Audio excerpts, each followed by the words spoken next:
ನಾವು ಏನಿದೆ ಪ್ರಾಮಾಣಿಕವಾಗಿ ನಮ್ಮ ಸಂಸ್ಥೆ ಸಿಬ್ಬಂದಿಗಳಿರ್ಬೋದು, ನಾವಿರ್ಬೋದು, ಕೆಲವೊಂದು ಮಾಡ್ತಾ ಇದ್ದೀವಿ. ಈಗ ಇನ್ನೂ ಒಂದು ಹೊಸ ಸಿಸ್ಟಮ್ಸ್ ಮಾಡ್ತಾ ಇದ್ದೀವಿ. ಕಸ್ಟಮರ್ ದಯವಿಟ್ಟು ಡೆಲಿವರಿಗೆ ಆ ಥರ ಮಾಡೋದು ಬೇಡ. 1 hour ಅವ್ರು ವೆಯ್ಟ್ ಮಾಡಲಿ ಡೆಲಿವರಿಗೆ.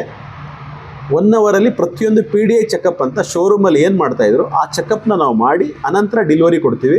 ದಯವಿಟ್ಟು ಎಲ್ಲ ಗ್ರಾಹಕರು ನನಗೆ ಸಹಕಾರ ಮಾಡಬೇಕು ಅಂತ ಕೇಳ್ಕೊತೀನಿ ಸರ್. Okay okay sir. ಈಗ ಪ್ರೆಸೆಂಟ್ ಸ್ಟಾಕ್ ನೋಡಿದ್ರೆ ಎಲ್ಲ ಮ್ಯಾಕ್ಸಿಮಮ್ ಲೇಟೆಸ್ಟ್ ಗಾಡಿ ಸರ್. 100% ನೆಕ್ಸ್ಟ್ ಸ್ಟಾಕ್ಸು ಇನ್ನೂ ಚೆನ್ನಾಗಿರುತ್ತೆ. 2026ಗೆ only just water wash, oil change ಆ ಥರ ವೆಹಿಕಲ್ಲೇ ಬರ್ತದೆ. ಖಂಡಿತವಾಗಿ ಕಸ್ಟಮರ್ಸ್ಗೆ ಕ್ವಾಲಿಟಿ ವೆಹಿಕಲ್ಸ್ನ ಕೊಡೋದಕ್ಕೆ ಪ್ರಾಮಾಣಿಕವಾಗಿ ಮಾಡ್ತಾ ಇದ್ದೀವಿ. ಅದರ ಅಲ್ಟಿಮೇಟ್ ಮಾರ್ಕೆಟ್ ಫ್ಲಕ್ಚುಯೇಷನ್ ಹೆಂಗಿದೆ ಅಂತ ಅಂದರೆ ನಿಮಗೂ ಗೊತ್ತಿದೆ. ತುಂಬ ಕಾಂಪಿಟೇಷನ್ಸ್ ಇದೆ. ಹಿಂದೆ ಇತ್ತು ಆರಾಮಾಗಿ ಕೂತಿದ್ರು ಬಿಸ್ನೆಸ್ ಮಾಡ್ತೀವಿ ಅಂತ. ಈಗ ಆ ಥರ ಇಲ್ಲ. ಖಂಡಿತವಾಗಿಯೂ ಡೈಲಿ ಮಂತ್ ಎಂಡ್ ಇರುತ್ತೆ, ಡೈಲಿ ಇಯರ್ ಎಂಡ್ ಇದ್ದಂಗೆ ಇರುತ್ತೆ. ಡೈಲಿ ದುಡಿಲೇಬೇಕು. ಯಾವುದೇ ದಿನವೂ ಒಂದು ದಿನ ರಜಾ ಅನ್ನೋ ಕಾನ್ಸೆಪ್ಟ್ ಇದ್ದರೆ ಖಂಡಿತವಾಗಿಯೂ ಸಂಸ್ಥೆ ನಡೆಯಲ್ಲ ಅನ್ನೋ ಒಂದು ನನ್ನ ಉದ್ದೇಶ ಹೇಳ್ತಾ ಇದ್ದೀನಿ ಸರ್, ಅಷ್ಟೇ.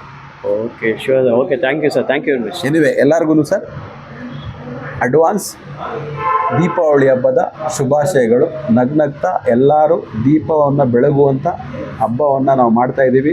ಅದೇ ರೀತಿ ದಯವಿಟ್ಟು ಎಲ್ಲ ನನ್ನ ಗ್ರಾಹಕರಿಗೆ ಹೇಳೋದು, ಗ್ರೀನ್ ಪಟಾಕಿಯನ್ನು ಹೊಡೆಯಿರಿ. ದಯವಿಟ್ಟು ಡಾಮ್ ಡೂಮ್ ಪಟಾಕಿಗಳು ಬೇಡ ಅಂತ ಹೇಳ್ತಾ ನಾನು ಇಲ್ಲಿಗೆ ನನ್ನ ಯೂಟ್ಯೂಬ್ನ ನಿಮಗೂ ಹ್ಯಾರಿಸ್ ಅವ್ರಿಗೂ ಸಹ ಧನ್ಯವಾದಗಳು ಹೇಳ್ತಾ ನನ್ನ 2 ಮಾತು ಮುಗಿಸ್ತೀನಿ. ಜೈ ಹಿಂದ್, ಜೈ ಕರ್ನಾಟಕ ಮಾತು. Thank you.